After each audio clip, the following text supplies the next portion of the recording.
In today's congressional hearing, tensions rise as the Treasury Secretary faces pointed questioning from lawmakers led by Representative Maxine Waters. What begins as a procedural discussion quickly evolves into a heated exchange over time management, accountability, and committee authority. At stake here is not just scheduling, but the tone and control of modern political hearings in Washington. You have acted differently than they have acted, and as I have said, if you wish to leave, you may. If you'd wish to keep me here so that I don't have my important meeting and continue to grill me, then we can do that. I will cancel my meeting and I will not be back here. I will be very clear. If that's the way you'd like to have this relationship. You're instructing me to stay here and I should cancel. No, you just made me an offer. No, I didn't make you an offer. You made me an offer that I accepted. I did not make you an offer. Just let's be clear. You're instructing me. You are ordering me to stay. Had indicated that you would like to have a press conference in this room following. No, I'm going to cancel that. I don't have time for that, so I'm not well, doing that's what I was going to ask you, if you would, instead of having the press conference, continue with those members who have been waiting here for so long. And I think what I thought I originally heard was 5:30 rather than 5:15. So is it possible you could give us another 15 minutes to get to these members? I have a foreign leader waiting in my office at 5:30. Okay, I've agreed to stay longer. It will be embarrassing if I keep this person waiting for a long period of time. I wasn't going to have a press conference. I was going to have a short press gaggle. I'm not going to do that.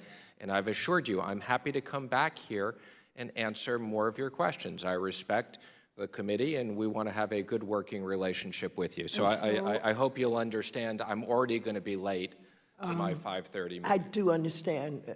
We're late all the time, unfortunately. We're all pressed for time, and I do get it. However, I think I indicated early on that we would request or require that you come back at least 2 more times in the month of May. Is that something you're agreeing to? No, Madam Chair, I find this to be, I have here every single time Jack Lew and other people came here. There's never been anybody that's been here more than 3 hours and 15 minutes. I've sat here for over 3 hours and 15 minutes. I've told you I'll come back. I just don't believe we're sitting here negotiating when I come back. We'll follow up with your office. How long would you like me to come back for next time? I've told you I'll accommodate you. I appreciate that, and I appreciate your reminding us of the length of time other secretaries have been here. This is a new way, and it's a new day, and it's a new chair, and I have the gavel at this point. If you wish to leave, you may. Can you clarify that for me? Yes, clarify. This moment highlights a recurring tension in congressional oversight hearings, the balance between procedural authority and practical constraints on high-ranking officials. While committee chairs emphasize continuity and accountability through repeated testimony, executive officials often cite scheduling conflicts and diplomatic obligations.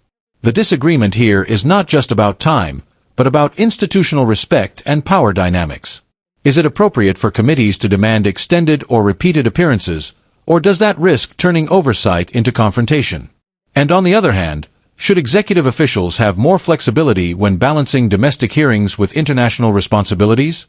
These are the structural questions shaping this exchange. If you wish to leave, you may. Okay, so we're dismissed. Is that correct? If you wish to leave, you may leave. I don't understand what you're saying. You're wasting your time. Don't remember you have a foreign dignitary in your office.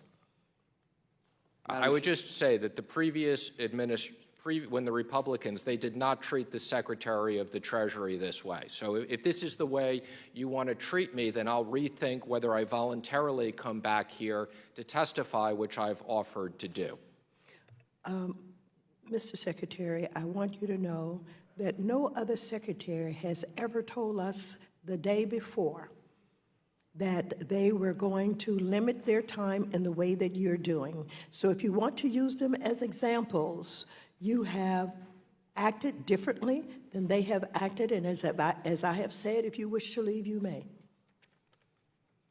This hearing ultimately reflects how quickly procedural disagreements in Congress can escalate into broader debates about authority, fairness, and institutional respect. While one side frames the exchange as necessary oversight and accountability, the other highlights competing obligations and time constraints that come with high office. What stands out most is how tone and interpretation shape public perception of governance itself. Was this a justified assertion of committee authority or an avoidable breakdown in communication? Share your perspective in the comments, and don't forget to like, share, and subscribe for more balanced, fact-based breakdowns of major political moments.